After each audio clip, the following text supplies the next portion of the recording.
This is take 2 and the final one because I'm not doing it again. So we're gonna go through some of the physical motions and movements that a lot of our classwork has been going through recently. So this has a lot to do with breathing, aligning of the chakras, as I say, moving in weird ways. So for this breath cycle that we're going to do, this is called, oh goodness, Kapala body breathing. So it's a forceful exhale and a passive inhale, just through the nose, no mouth. You might want to blow your nose before you start. When I began this, I always had my hand on my chest, or not my chest, my sternum, because that's where you want to be pulling. So it looks like this.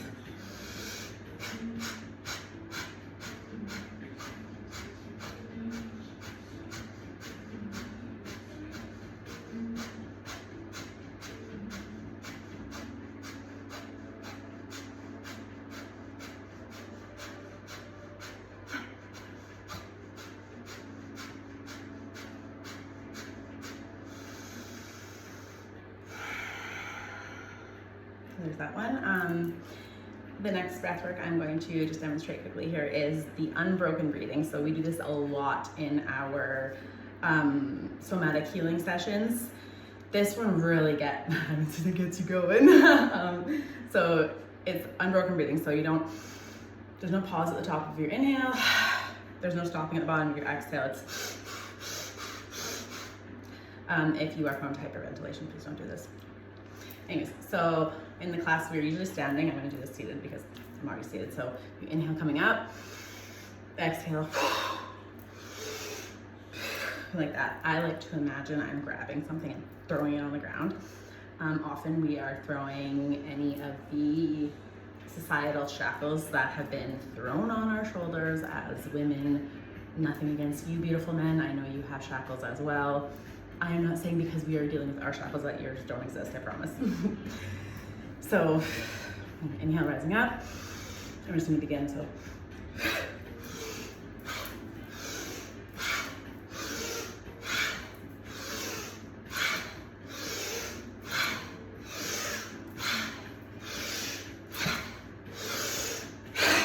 So that's an example of that. And we're gonna move into some of the spinal movements. Obviously in a real class, these motions would all last a little bit longer. The reason I'm showing you these right now is because I have so many people be like, Natasha, what do you do during these classes? What happens? And I literally am like, I don't know. I like yell happy things at people. Like I tell them to think about things like this and they're like, what?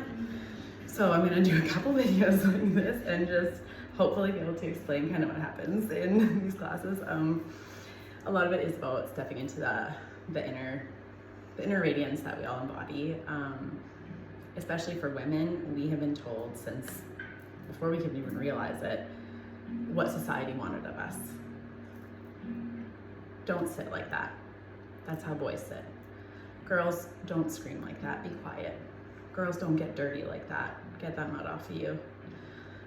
Put on this outfit, take off that outfit.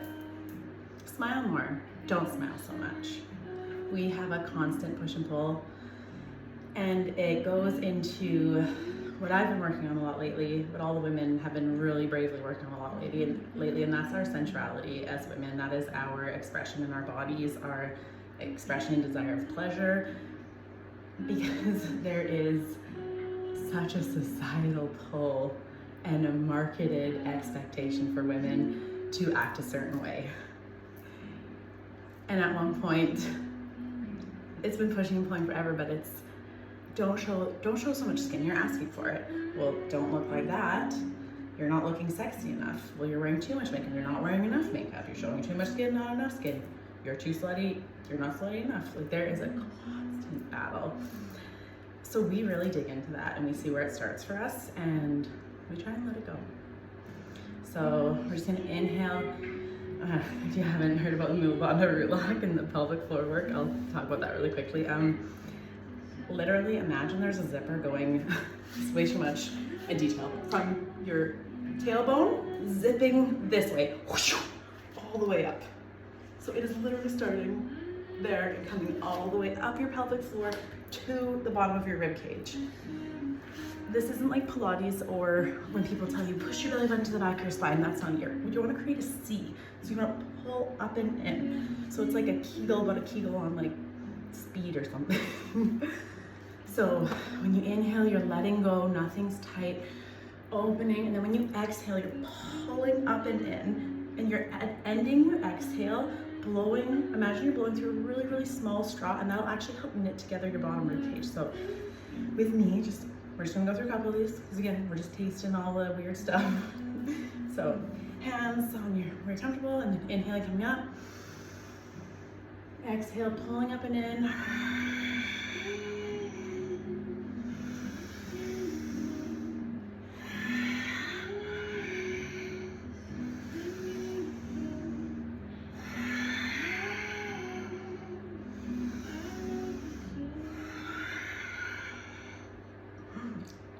And then you take that same motion. So every time you're inhaling, you're opening and letting go, and every time you're exhaling, you're pulling that Mula Bandha root lock up. So inhaling.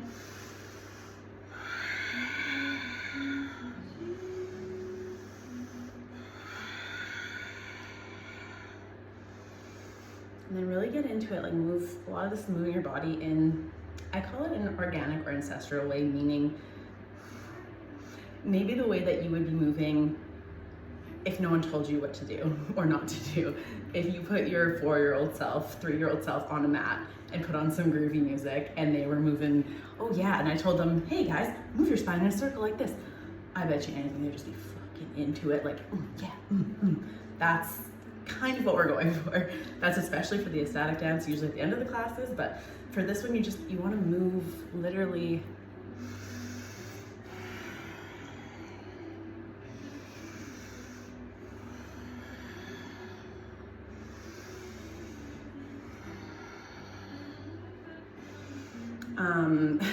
funny story. I have actually I want to say 4 women, not naming names obviously, who literally couldn't move. Their shoulders were so tense when they started, they couldn't do this. Not in a comfortable way to move. So it's really cool that the more you do this, the more movements there are. It's very cool.